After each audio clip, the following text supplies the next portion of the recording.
Those clients, I mean, they'll use you again. They trust you now. So the big question is, what are top agents doing to absolutely crush it in real estate? To get the answers, we interview the top real estate agents to learn their secrets to success. If you would like one-on-one access to over 26 of the top agents in the country to help you scale your business, then head over to eliteagentsecrets.com/partner, or you can just click the link in the description below. My name is Andrew Dunn. And my name is Peter Michael. Welcome to Elite Agent Secrets.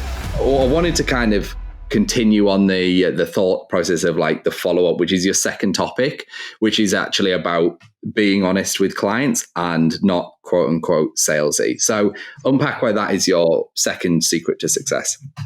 Yeah, so that definitely goes along with the Instagram stuff too. So I try and be as genuine as possible on that platform and also with my clients. I think a lot of people can tell right off the bat your personality. And if you're super salesy, people can tell if you're a genuine person. So, being honest with clients and straightforward, I think goes a long way.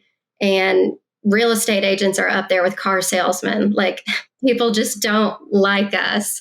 So you gotta be honest with people and gain their trust so that they're not thinking you're trying to wrong them in some way.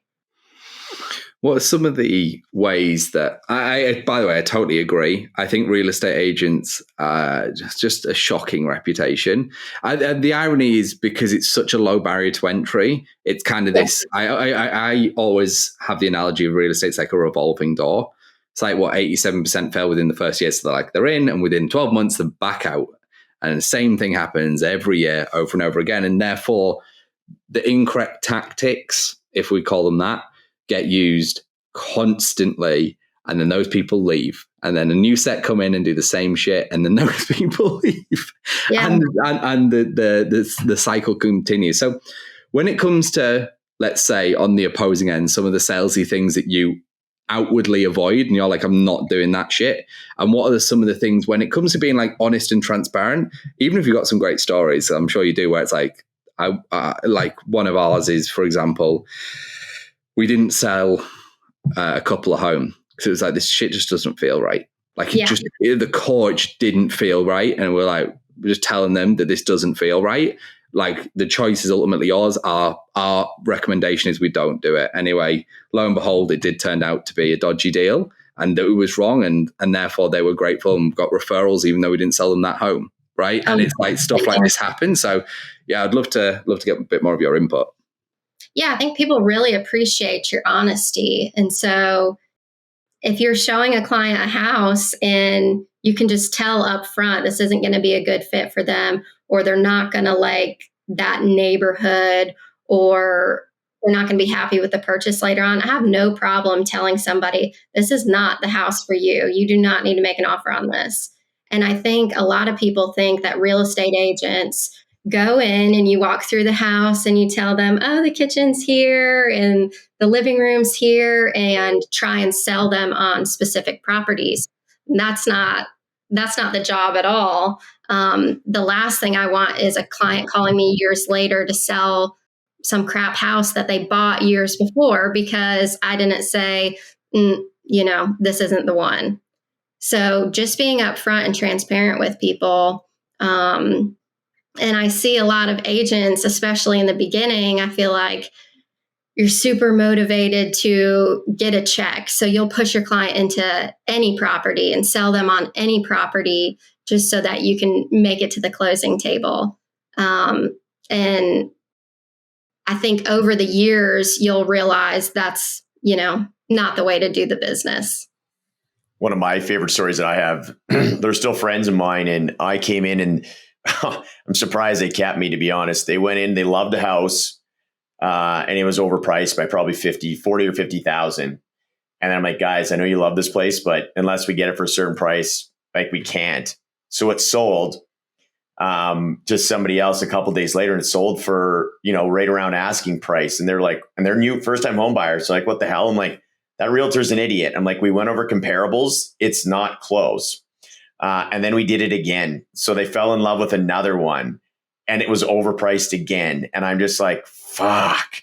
I'm like, guys, we can't do this. And they're like, are you serious right now? I'm like, I get it. I'm like, just seriously, just trust the process. This isn't the right one.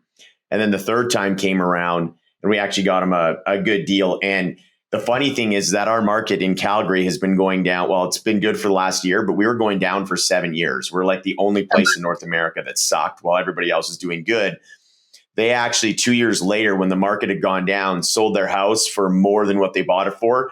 And one of those other houses had sold for $30,000 less than what they bought it for. So you know what I mean? It's like, it's tough in that situation, but I knew it was best for my clients. And maybe a lot of real estate agents, I know there's a lot of real estate agents that would just sold it. It's like, you have a sale, you know what I mean? Let's just go to it. So, you know, I love the honesty thing. And I think that that's huge. Like, I don't have any gray. Like, for those people that know who I am, it's black and white. There's no gray. You know where you stand.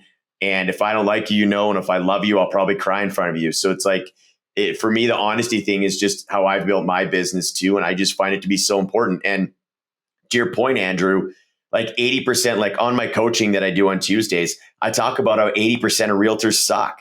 And I have some people that are like, what? I'm like, yeah. Like when I did a live event in Toronto, there's 200 agents. I walked on, they're like, who's this fucking short, fat asshole? I just opened my mouth and I'm like, 80% of you guys suck. And they were just, that's how I started, because it's true. And I'm like, and if that bugs you, you need to look in the mirror because you're probably not doing what you should. So I don't know. I love the honesty side of things. When I read that, that's what you did. I'm just like, it's my favorite. It's just, I love being honest. And it's, so congratulations. It's huge, right? You have to be, in my opinion. Yeah. And those clients, I mean, they'll use you again. They trust you now. Once you gain somebody's trust, they're with you for forever. Yeah. What I love, Emily in her head's going, who's this fucking dick who's shouting at people on stage? Like, there's no context to why you're one on stage and two people actually listen to you. Like, for those that don't know, go listen to our very first episodes, because it was indeed Mr. Brad Van Der Wal who does over 1,200 deals a year. So that is the context for people listening to him. Emily's like, who is this fat, half-bald guy telling me that he shouts at people from the stage? Fat, but I ain't bald.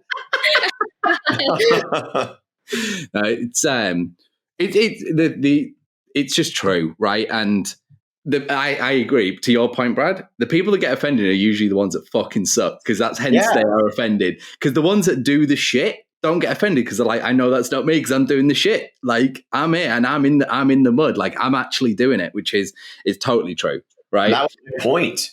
Is a lot of people came up to me after, and it was a big shock thing to start off, because I had a huge event. Like, it was 6 hours, so they're either walking out or they're staying. And almost everybody stayed, but a lot of people came up to me and they're like, "That's what I needed to hear." Like, I'm looking, I'm complaining all the time, and I had a lot of people open up about mental health, because I talked about it's depression and anxiety on stage and how I suffer from it. And I think a lot of people came up and just said, like, and that was raw, but it really made a lot of people think, like, okay, I got to make a change because that did offend me. Well, if it offends you, then you maybe have some shitty qualities about you for real estate, or you're not hitting your goals. So yeah, it was good. It was fun. Thanks for listening to this episode. If you would like one-on-one access to over 26 of the top agents in the country to help you scale your business, then head over to eliteagentsecrets.com/partner, or you can just click the link in the description below.